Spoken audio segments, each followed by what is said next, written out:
No matter how hard you try, you can't stop us now. It's available at Infowars.com, the deliberate dumbing down of America. It is full of graphics, photos, documents. You want the total proof, 100% proof of the scientific takeover of education.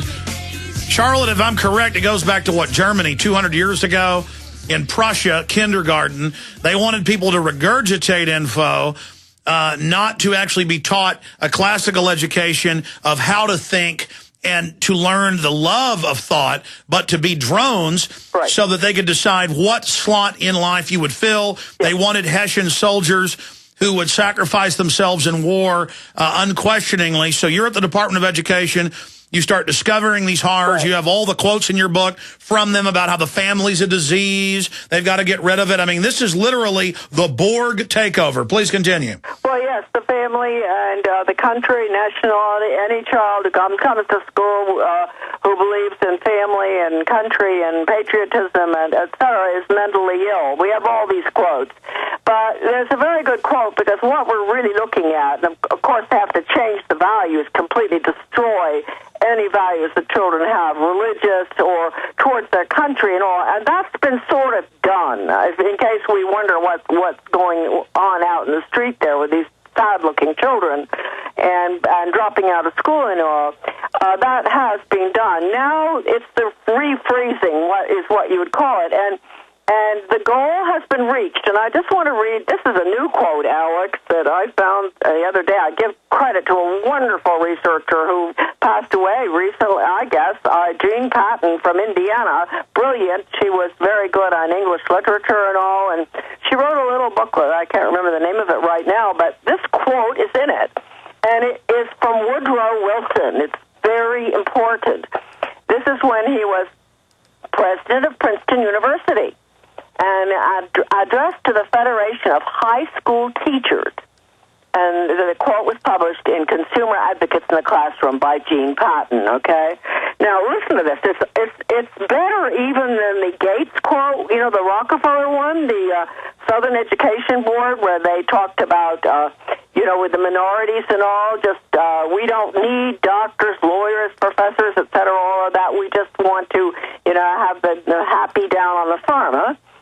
But this is even better. Here we go. This is Woodrow Wilson. This is before he was president. Quote, we want one class of persons to have a liberal education, and we want another class of persons, a very much larger class of necessity in every society, to forego the privilege of a liberal education and fit themselves to perform specific, difficult, manual tasks, end quote. Wow. That is dynamite. Now, that, folks, is exactly what's going in now. And let me point out to you, I had no idea when I got into the U.S. Department of Ed. I was a great fan of Ronald Reagan's, was, in quotes, huh? And when I got in there, I had no idea I was going to find this. I didn't know anything about school to work. I knew everything, I believe, about values clarification. I had even gone through Sidney Simon's values clarification, because I don't believe in talking about anything or writing about anything unless you've been through it. So I knew that the major goal in the 60s and 70s and into the 80s was to destroy our children's moral values. But I had no idea until I got into the Department of Ed, and Ronald Reagan promised to get rid of it, and he didn't on purpose. And if people think it was a mistake, it wasn't. He was not what people think. Anyway, I got in there and I started seeing all these things that led me to believe that they were focusing on workforce training. And then I got a hold of the Project BEST, Better Education Skills Through Technology, which is the computer curriculum, which is total Skinner, because Skinner said the computer was his box. And B.F. Skinner is the one who said I could make a pigeon, your child, a high achiever, by reinforcing it on a proper schedule. And the Secretary of Education right now, under Obama, has said that he believes in, well, they believe in merit pay. That's the same thing for the teachers. And for the students, he believes in paying them for good grades. Well, Skinner would love this. This is absolutely down his alley. Our whole country has been subjected, and is being right now, to Pavlov. In in my own little town of Bath, Maine, 4 years ago, the police in the community-oriented policing system started passing out medals to citizens who they judged were doing good deeds.